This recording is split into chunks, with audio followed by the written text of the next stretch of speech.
Assalamualaikum warahmatullahi wabarakatuh. Selamat datang di Inilah Podcast bersama saya Rahmatul Hasana yang akan menemani kalian dari awal hingga akhir. Nah, di sini kita akan sharing-sharing nih teman-teman tentang teori dari Sigmund Freud. Nah, yang pastinya saya di sini nggak sendiri nih. Saya ditemani oleh ketiga rekan teman saya. Langsung saja kita sapa. Halo Kak. Halo. Di sini ada Kak Naila, Kak Didi, dan Kak Rohman. Gimana nih Kak kabar kalian? Alhamdulillah baik. Akhir ini lagi ada kesibukan apa nih? Atau ada kegiatan atau proyek yang lagi dikerjakan dalam waktu dekat ini? Untuk sekarang kan minggu depan mau UAS ya Kak. Ya kita mau persiapan buat belajar, ngafalin materi. Mungkin Kak Didi? Ya sama karena kita juga mahasiswa sekarang lagi menjelang UAS, makanya kita ya belajar, hafal materi. Jika ada project, ngerjain project. Kalau saya sendiri sih gak jauh berbeda ya sama teman-teman semua. Kan kita ini mau minggu depan ini mau ujian akhir semester. Dan sekarang masih minggu tenang lah. Masih ngerjain proyek yang diberikan oleh dosen gitu. Kesibukannya agak mirip ya satu sama lain karena kita kan juga mahasiswa yang mempersiapkan UAS itu tadi. Persiapan UAS kalian udah berapa persen nih Kak? Nah untuk UAS itu mungkin masih 70% lah ya. Sama sih. Semoga mendapatkan hasil yang memuaskan ya Kak. Sebelumnya kalian ini kan mahasiswa psikologi nih. Pasti ada alasan untuk kenapa kalian memilih prodi ini. Nah, alasan kalian itu apa? Aku sih dari awal SMA ya, itu udah pengen jadi psikolog. Jadi di sini mau ambil ke psikolog klinis. Itu alasannya mau masuk psikologi. Kalau saya kan sekarang lagi trennya anak Gen Z ya, tiba-tiba stres, tiba-tiba mental health. Saya ingin mungkin membantu mereka. Ya kalau saya sendiri kan dulunya saya itu introvert. Nah alasan saya masuk psikologi itu ya kata lainnya ingin rawat jalan sih dikit-dikit gitu. Juga ya alasannya. Semoga apa yang dicita-citakan segera tercapai dan dipermudah ya Kak. Baik, kita lanjut ke topik awal aja, yaitu kita akan sharing-sharing tentang teori dari Sigmund Freud. Nah, sebelum itu kita melihat atau mengulas tentang siapa sih Sigmund Freud itu. Nah, mari kita lihat atau saksikan video berikut.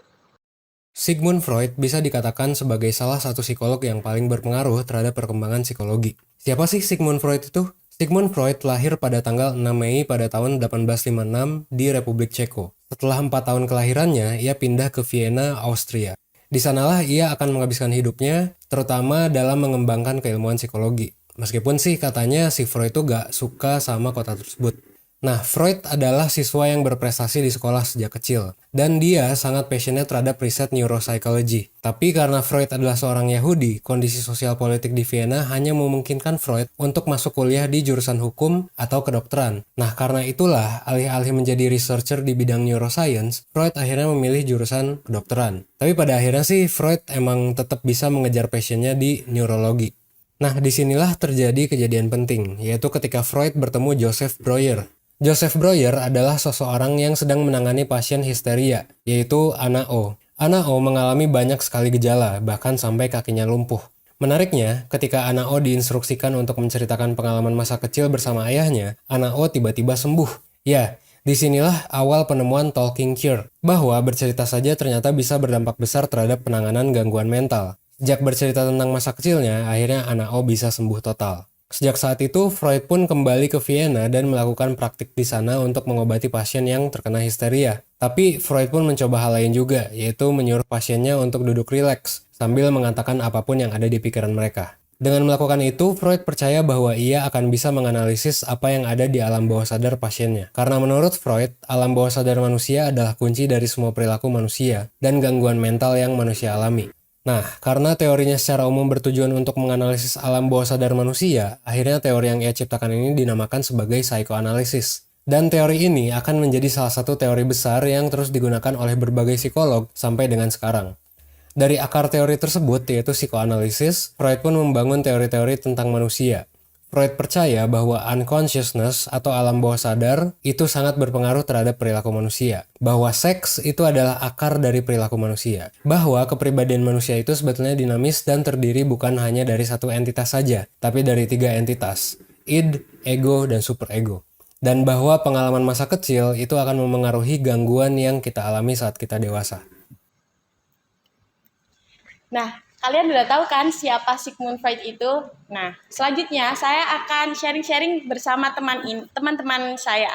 Nah, menurut kalian, eh, bagaimana sih teori dari Sigmund Freud ini? Atau ada komponen atau struktur itu tersendiri dalam teori ini?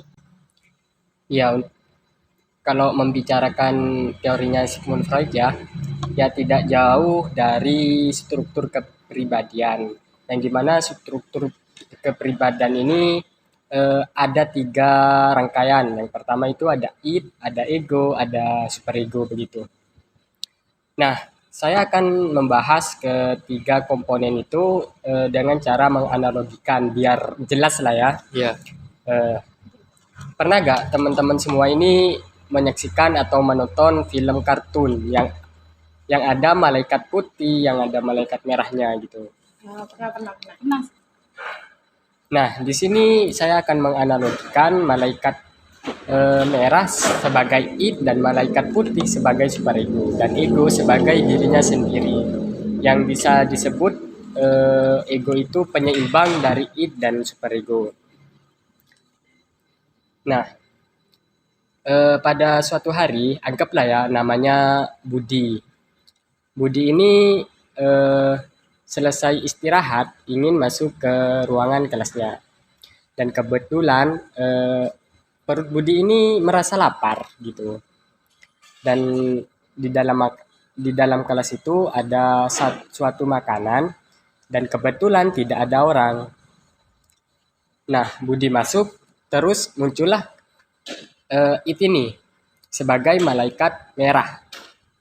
It ini berkata, udah Bud, ambil aja makanan itu, kan kamu lapar gitu. Terus di lain sisi itu muncullah malaikat putih yang berperan sebagai superego. Dan superego ini berkata, jangan Bud, itu bukan hakmu. Makanan ini kalau kamu curi, kamu tidak berkah begitu.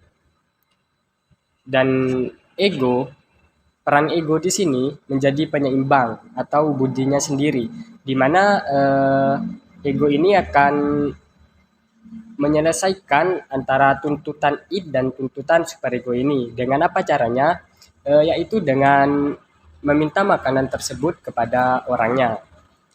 Dari sini kan kalau dikasih sama orang tersebut makanan ke Budi, itu kan sama-sama terpuaskan antara id dan superego begitu. Mungkin dari saya begitu saja ya. Jadi superego itu kayak tentang aturan ya. Kalau superego itu masuk ke prasadar yang dimana ruang lingkupnya itu masuk ke norma-norma masyarakat gitu. Jadi pergerakan antara id, ego, dan superego ini harus seimbang. Iya, harus seimbang. Ketika terjadi ketidakseimbangan antar komponen dari id, ego, dan superego ini tadi, apa yang terjadi atau ada hal yang mungkin muncul akibat dari ketidakseimbangan tersebut? Ya, jika id ini lebih berdominasi ya, mungkin yang terjadi pada si individu tersebut akan mengalami kecemasan. Dan apabila superegonya lebih berdominasi, itu akan menimbulkan sifat kemunafikan pada si individu tersebut. Apakah ketidakseimbangan tadi itu bisa menyebabkan kecemasan pada individu? Iya, bisa. Baik, menarik juga ya struktur dari teori Sigmund Freud itu tadi. Nah, tadi kan udah ada ketidakseimbangan yang menyebabkan kecemasan. Nah, menurut teori Sigmund Freud itu apa ada cara untuk mengatasi atau penanganan tentang kecemasan ini tadi? Ya ada. Namanya itu defense mechanism atau mekanisme pertahanan diri. Kalian pasti pernah dengar apa enggak? Kayak bunglon yang merubah warnanya ketika hinggap di suatu tempat atau cicak yang memutuskan ekornya ketika ada ancaman. Bukan. Jadi mekanisme pertahanan diri bukan kayak bunglon yang berubah warna ketika dirinya terancam, itu enggak ya. Mekanisme pertahanan diri yang dimaksud ini tuh kayak manusia ketika dihadapkan dalam suatu kondisi kecemasan yang ketika dia itu dalam kondisi yang sulit yang membuat dia itu merasa tidak nyaman. Nah, pada saat itu pikiran kita secara otomatis bakal berpikir cara untuk menghindarinya. Karena memang manusia itu kan bakal selalu menghindari perasaan-perasaan yang sifatnya itu negatif. Karena menghindari itu tadi terbentuklah mekanisme pertahanan diri. Nah, mekanisme pertahanan diri itu ada banyak, ada identification, ada repression, ada sublimation, reaction formation, terus denial, sublimation, projection. Nah, tapi untuk kali ini aku ingin membahas beberapa aja ya. Karena emang banyak banget Iya, ya. banyak banget. Terus kalian pernah dengar nggak, atau kita sendiri nih, kita tuh dapat nilai C, sementara teman-teman yang lain tuh dapat nilai A, dapat nilai B. Nah, kita pasti mikir, kok bisa sih teman-teman yang lain tuh dapat nilai A, dapat nilai B, kita kok dapat C? Kita pasti berpikir seperti itu kan. Lalu kita berpikir, ini pasti gara-gara dosennya tuh pelit nilai, atau teman-teman itu emang caper ke dosennya. Nah, tanpa kita sadari itu adalah defense mechanism diri kita. Ketika kita nenangin pikiran kita itu dengan nyalahin orang lain itu tadi, dosennya pelit nilai lah, karena teman-teman itu caper lah ke dosennya. Dengan nyalahin orang lain itu tadi, pikiran kita menjadi lebih lega kan. Ya meskipun hanya sesaat, tapi tetap aja ada perasaan terluka dalam diri kita karena nilai C itu tadi. Nah, itu adalah defense mechanism projection. Di mana defense mechanismnya itu dengan cara menyalahkan orang lain itu tadi karena untuk mempertahankan perasaan positif kita atau perasaan yang pada diri kita yang enggak kita sukai. Seperti itu. Ada lagi nih, namanya defense mechanism depression. Jadi depression itu defense mekanismenya itu dengan cara melupakan atau menganggap sesuatu itu tidak pernah terjadi. Ya, aku mau nanya nih Kak, jadi misalnya nih, Didit lagi sedih atau lagi stres nih, dia itu malah kayak menutupinya itu dengan rasa bahagia, dengan tersenyum, dengan selalu tertawa. Dan salah satu bentuk itu apakah termasuk dari defense mechanism? Ya, itu juga defense mechanism. Namanya defense mechanism reaction formation. Itu kita lakukan secara tidak sadar kan. Dan manusia itu memang nggak hanya menggunakan satu mekanisme pertahanan diri, bisa 2 atau lebih. Dan itu digunakan secara bergantian atau bahkan bersamaan. Aku ada contoh lagi nih, misalnya pacarnya Rohmah meninggal. Ya, amit-amit ya. Misal Pacarnya Rohmah meninggal. Dan pasti saat itu Rohmah sedih banget lah. Kamu pasti sedih banget karena ditinggal sama orang yang kamu sangat sayangi dan merasa kayak kamu nggak bisa terima situasi itu, nggak bisa terima fakta kalau pacarmu itu udah meninggal. Alih-alih kamu menangis, tapi kamu malah berpikir kalau pacarmu itu pergi jauh dan bakal kembali suatu saat nanti. Nah, itu defense mechanism diri kamu. Kamu tidak menganggap pacarmu itu meninggal. Jadi secara garis besarnya itu mekanisme pertahanan itu pasti dilakukan oleh semua orang. Pasti, secara tidak sadar. Iya. Jadi mungkin kalau kita nggak belajar tentang mekanisme pertahanan, mungkin kita nggak tahu kalau ini yang namanya mekanisme pertahanan. Nah, selanjutnya nih, selain ada komponen ataupun cara mengatasi atau yang disebut dengan mekanisme pertahanan, apa ada sih tahap-tahap perkembangan dalam teori dari Sigmund Freud ini? Ya, pastinya ada. Tentang teori Sigmund Freud sendiri itu memiliki 5 unsur perkembangan sendiri, yaitu ada 5. Daripada kita pusing karena tadi sudah banyak analogi-analogi yang mungkin orang awam tidak tahu, mari kita lihat video ini. Fase oral, usia 0 hingga 1 tahun. Pada tahun pertama kehidupan kita menemukan dunia melalui indera oral kita.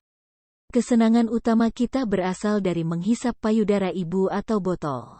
Konflik yang terjadi sekarang adalah penyapihan dari pengasuh utama kita. Hans disapih dari payudara ibunya tanpa trauma. Ibu Ernest berhenti menyusuinya dalam waktu 4 bulan setelah kelahirannya, yang terlalu dini. Ida sering ditinggal sendirian menangis saat lapar. Hans menjadi orang dewasa yang sehat dan mandiri. Ernest menderita trauma dan mengalami fiksasi mulut. Dia mencoba mengimbanginya dengan mengunyah permen karet sepanjang waktu.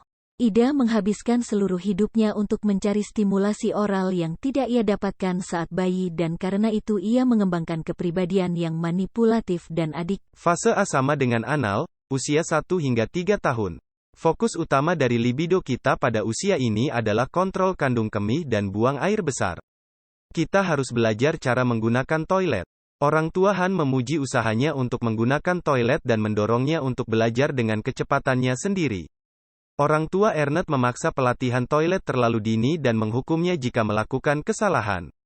Orang tua Ida mengabaikan upaya pelatihan toilet sama sekali. Hans mengembangkan kepribadian yang kompeten dan hubungan yang baik dan seimbang dengan otoritas.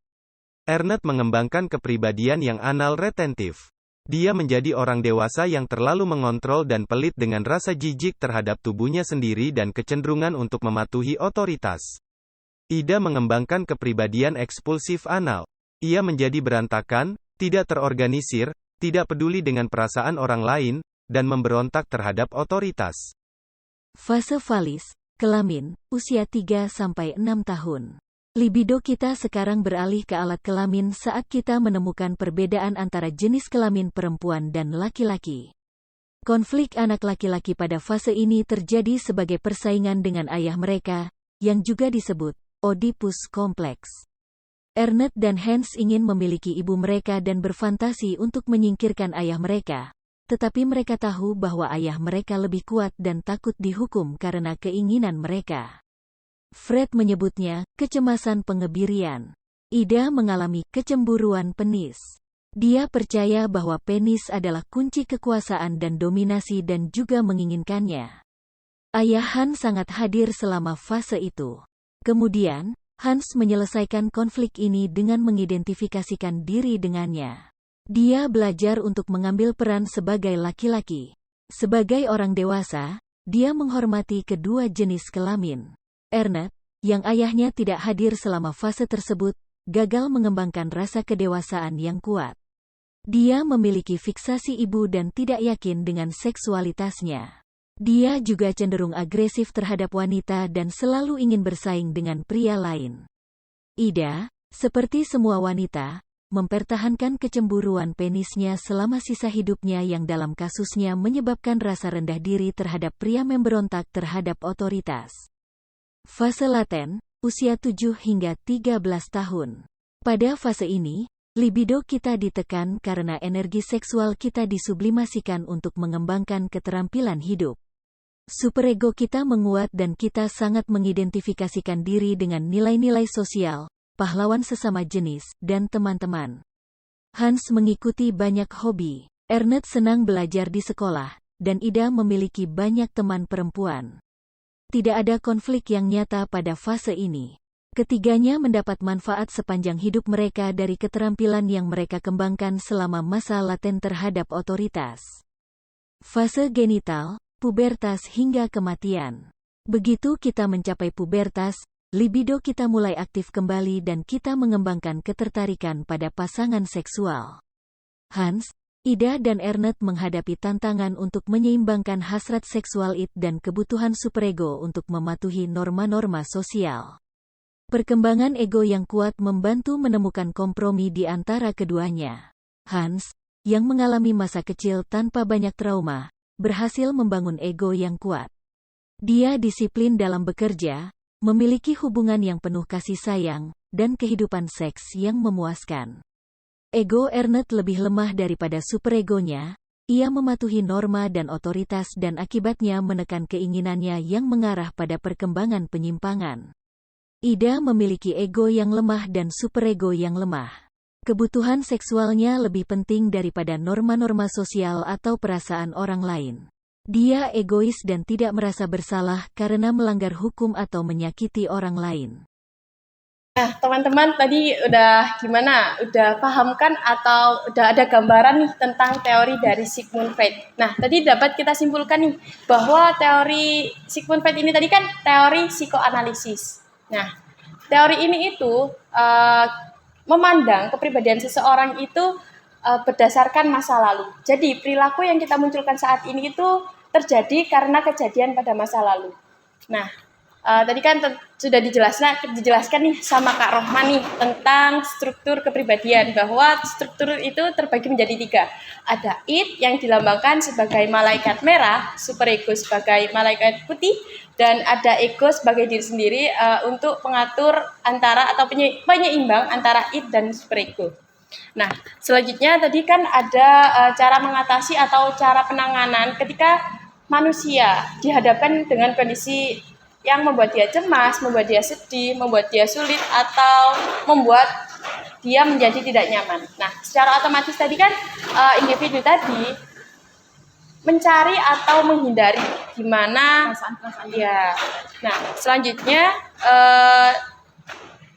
pada mekanisme pertahanan ini tadi kan dijelaskan bahwa setiap manusia itu pasti memiliki mekanisme pertahanan, entah 1, 2, bahkan lebih, dan itu bisa dilakukan secara bergantian bahkan bersamaan. Nah, lanjut tadi pada tahap perkembangan tadi kan biasanya tahap perkembangan ini tuh disebut teori perkembangan psikoseksual menurut teori Sigmund Freud. Nah, tadi dibagi menjadi 5 tahap, yaitu ada tahap oral, anal, valis, laten, dan genital. Ya, dimana pada setiap tahap ini menuntut untuk dipuaskan. Apabila tidak dipuaskan, akan berdampak pada tahap selanjutnya. Baik, sekian atau sampai di sini sharing-sharing kita tentang Sigmund Freud.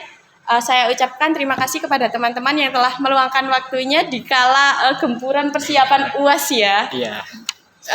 Terima kasih, semoga nilai UASnya memuaskan dan semoga podcast ini bermanfaat. Saya ucapkan terima kasih. Sekian dari saya. Wassalamualaikum warahmatullahi wabarakatuh. Sampai jumpa di podcast selanjutnya. Bye-bye.